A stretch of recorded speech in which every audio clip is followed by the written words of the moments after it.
Teve um mesmo que reconheceu que Jesus era Deus pelo Alcorão. Como assim? Ele falou assim, escuta, eu comecei a ler no Alcorão... Que é um profeta, né? Ele é um Segundo o profeta. E Jesus tem vários milagres no Alcorão. Maomé não tem nenhum.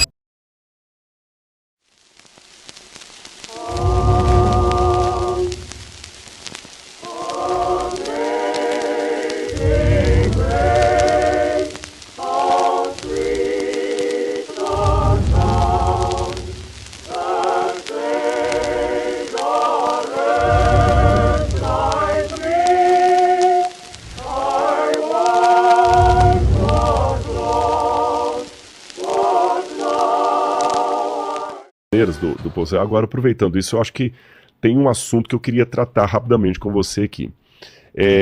Muita gente tem me perguntado, eu quero até ver se eu faço um vídeo sobre isso, sobre Israel agora nessa conjuntura, se tem uma profecia específica. Tem muita gente que acha que o Israel é o relógio do Apocalipse, né? Exatamente. Olhe para Israel que você vai entender que época que a gente está, o que está acontecendo, né? Assim, terceiro tempo, né? Eu acredito, como eu estou no terceiro grupo, que Deus trouxe a igreja, mas Deus tem um papel, muitos judeus vão aceitar no final. Tem muito judeu sincero, você entendeu? Tem muito judeu que está reconhecendo hoje que Jesus é o Messias. Muitos judeus, muitos. Gente racídica, de paiote, de preto, fala assim, olha, eu reconheci que Jesus é o Messias, tanto no judaísmo quanto no islamismo. Que são as duas religiões dos descendentes de Abraão, né? Porque o Ismael também era de Abraão. Teve um mesmo que reconheceu que Jesus era Deus pelo Alcorão. Como assim? Ele falou assim, escuta, eu comecei a ler no Alcorão... Que é um profeta, né? Ele é um profeta. E Jesus tem vários milagres no Alcorão. Maomé não tem nenhum. No Alcorão, Jesus nasceu de uma virgem sem pecado. Maomé nasceu de uma mulher pecadora. Então, Jesus é acima de Maomé. Está alguma coisa errada? Por que Maomé é o maior dos profetas? Com base no Alcorão, ele foi procurar a Bíblia. Tem muitas pessoas do islamismo que estão sonhando com o mesmo padrão de sonho. O homem de branco que aparece. Então, só um parênteses rápido, está tendo todo esse movimento do eixo do mal, mas o eixo do bem também está movimentando no mundo. Existem muitas pessoas dentro dos países muçulmanos que estão tendo sonhos com um homem chamado Issa. Issa é Jesus em árabe. E Issa está falando com eles sobre o evangelho. Estão alguns que coisa maravilhosa. E já estão aceitando Jesus, mas continuam vivendo lá para não serem mortos pela família. Então Deus tem a manifestação do Espírito. Agora, com relação a esse papel profético, embora, como eu falei, por ser do terceiro grupo, que acredita que Deus tem um carinho por Israel e muitos vão aceitar, que a gente tem que fazer um trabalho de testemunho, eu explico com muito carinho, de testemunho de que maneira. Eu tenho amigos rabinos, Rabino Ventura, o Ravissani, conheci o Rabino Dudu, tem rabinos lá em Jerusalém, eles sabem que eu creio em Jesus. Então, como é que eu vou falar de Jesus para eles? Eu vou mostrar para eles que Jesus não é antissemita, que Jesus era judeu, e de maneira que eles tenham um apreço por Jesus e queiram saber mais dele, através de mim, e não a barreira. Porque o cristianismo fez a pior propaganda de Jesus para os judeus. Eles mataram os judeus em nome de um judeu. A Inquisição espanhola, você entendeu? Você matou o Jesus, perseguindo. Então, muitos judeus, o ranço que muitos judeus têm, por exemplo, da cruz, é criado pelo cristianismo, sabe? E que tirou Jesus do judaísmo e acabou com o povo judeu. Então, hoje, o meu papel de testemunhar sobre Jesus é mostrar para eles que eu aceito a fé de Abraão por causa de um judeu que eu creio ser o Messias. A única coisa que me separa do judaísmo é que, para mim, o Messias veio. Essa é a diferença. E aí, se eles não aceitarem Jesus, eu oro a Deus, porque, como eu falei, é o Espírito Santo que vai convencer, não é o Rodrigo. Aí entra aquele negócio que eu falei. Agora, com relação ao papel profético... Que o pessoal falou que o pessoal está te perguntando. Muita gente está perguntando nas redes sociais agora, e tal. Veja bem, vamos pegar desde lá de trás. Quando o judaísmo falava das primeiras profecias apocalípticas, o livro de Daniel, por exemplo, que é o movimento apocalíptico, alguns livros de Qumran, eles sabiam que o Messias ia vir e que antes da vinda do Messias, isso está nos livros do Mar Morto, nos pergaminhos do Mar Morto, que haveria as dores de parto de uma mulher. A mulher ia dar a luz em meio a dores, e essa linguagem do judaísmo, Jesus vai usá-la. Você sabe que cada mulher é uma mulher na hora de dar a luz. Sim. Tem mulher que ela começa a ter a contração 40 minutos depois o menino está nascendo. Eu dei palestra um dia no lugar, que para fazer essa ilustração, eu falei o seguinte, quem aqui deu a luz com 2 horas? Uma falou assim, eu dei a luz com 1 hora. 1 hora ele nasceu. Eu falei, quem mais? Uma levantou a mão e falou assim, a minha ficou 3 dias de trabalho de parto. Nossa. Eu nunca vi um negócio desse. Pra mim, o recorde que eu tinha visto até agora é uma mulher que ficou 18 horas, uma amiga minha, que ela ficou 18 horas em trabalho de parto. E as contrações, elas vão apertando, vão apertando. Aumentando, Quando a mulher entra em trabalho de parto, que a contração começa, você só sabe que a criança vai nascer. Mas pode ser na próxima 1 hora ou na próxima 18 horas, ou se for o caso dessa lá, 3 dias. Sim. Então, os judeus sabiam que antes da volta do Messias, haveria as dores do parto. E há uma discussão no judaísmo como o Messias deveria vir. O Talmud diz isso. Ele vai vir no céu com poder e grande glória, como diz o livro de Daniel, ou vai vir humilde num jumentinho, como diz o profeta Zacarias. Aí tinha várias linhas. Alguns judeus achavam que iam vir 2 Messias, um Messias filho de José, outro Messias da descendência de Judá. Cada um tinha uma linha. Bom, mas Jesus veio. E Jesus falou que haveria 2 vindas do Messias. A primeira, que ele veio humilde, e a segunda, que ele voltará. E entre uma e outra, nós perceberíamos a outra pelas dores de parto. Que Jesus fala, quando ouvirem falar de guerras, rumores de guerra, terremotos, é o princípio das dores. Ele usou a mesma linguagem.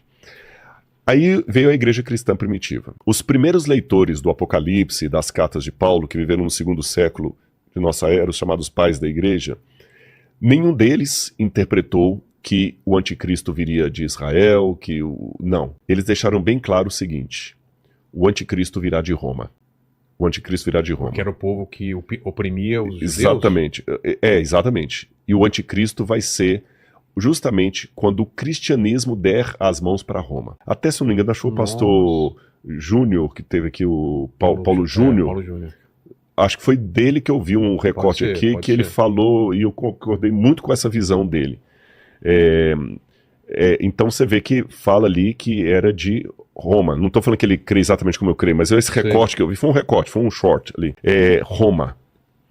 E os cristãos já esperavam que no futuro haveria uma quebra de aliança do cristianismo, semelhante àquela que houve no judaísmo, onde o cristianismo se institucionaria unindo-se com Roma. Pô. Tanto é que no Apocalipse, Roma é exemplificada como sendo um dragão de 7 cabeças que persegue a mulher, que é o povo de Deus que dá a luz ao Messias. E João vê, no capítulo 12 do Apocalipse, essa mulher vestida de branco, fugindo do dragão para o deserto. O dragão não pode atingi-la no deserto, então sabe quem que ele manda? A besta do Apocalipse. Peraí. Tá. A besta do Apocalipse não é o anticristo. É o anticristo. É o anticristo. É o anticristo. Tá. Mas olha que interessante, já que o Apocalipse é linguagem simbólica, vamos destrinchar isso aqui. A mulher, que a gente sabe pela literatura que é o povo de Deus. O fato dela estar gritando para dar luz ao Messias, lembra que eu falei as contrações de parto, que o Messias vem, vai aumentando? Quando o Messias nasce, ele é arrebatado para o céu, de acordo com essa profecia do Apocalipse. E a mulher foge do dragão. O dragão fica irado e vai perseguir a mulher. É Roma perseguindo o povo de Deus. Aí a Bíblia fala que a mulher foge para o deserto e o dragão não pode atingi-la. Como o dragão não pode atingi-la, ele fica em pé na areia do mar e sobe do mar a besta, que é o anticristo. Que é o... Como chama aquele demônio do mar lá? O famoso, não sei. Demônio do mar? Tem um... Como? Que Cthulhu? Cthulhu é Lovecraft. Vou lembrar que Tá. Hã? Leviatã, assim, a serpente do mar. Paquito, de onde vem esse conhecimento, Paquito? Leviatã. Cara, o conhecimento esteve sempre aqui. Exato. É uma questão de humildade que eu não falou. Ele mandou um Cthulhu no começo e depois consertou. O Leviatã, o Lotan, como eles falam, que é a serpente do mar. Exato. E é interessante que sempre na literatura antiga, o garítica, o mal é representado por 2 monstros, do mar e da terra. E no Apocalipse tem 2 bestas, uma do mar e outra da terra, que é o anticristo. Essa besta vai pro deserto perseguir a mulher. Só que a cena do Apocalipse congela aí. Para, igual o cinema lá de Portugal. Sei, dá uma pausa. Quando você vai lá no capítulo 17, o anjo vira para João e fala o seguinte: vamos até o deserto, que eu vou te mostrar o julgamento da grande prostituta. Que se prostituiu com os reis da terra. A mulher que fugiu? Aí, exatamente. Por que eu acho que é a mulher que fugiu? Porque quando ele vai... Olha bem, a história da mulher pura, perseguida pelo dragão, ela é congelada com a mulher fugindo pro deserto e a besta indo. Certo. Não fala mais nada de besta, nem de mulher, nem de deserto. Só fala que ela foi Só corrompida. fala no capítulo 17.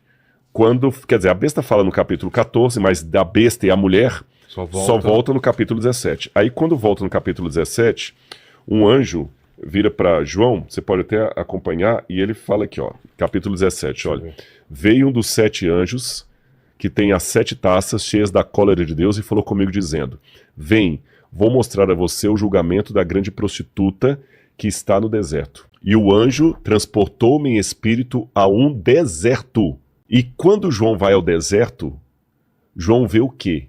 Uma mulher montada na besta, vestida de púrpura, escarlata, joias, pérolas e embriagada com o sangue dos santos. Nossa. E a Bíblia fala que quando João viu isso, tem um versículo que fala o seguinte, e quando a vi, admirei-me com grande espanto. Deixa eu fazer um parênteses aqui, abra uma notinha de rodapé. Tá. Admirei-me com grande espanto. No hebraico, quando você tem um pleonasmo, isso não é vício de linguagem, é uma ênfase muito grande. Ele tá querendo enfatizar demais. muito. Exatamente, que aqui no Brasil, se eu falar sair para fora, descer para baixo, subir para cima, é vício de linguagem. Em hebraico, não. Quando você fala o seguinte, olhos que veem, ouvidos que ouvem, quem tem ouvidos para ouvir, ouça. Isso é um superlativo, é um exagero, você quer colocar uma ênfase naquilo ali. Quando ele fala admirei-me com grande espanto, admirei-me com grande admiração. Tá.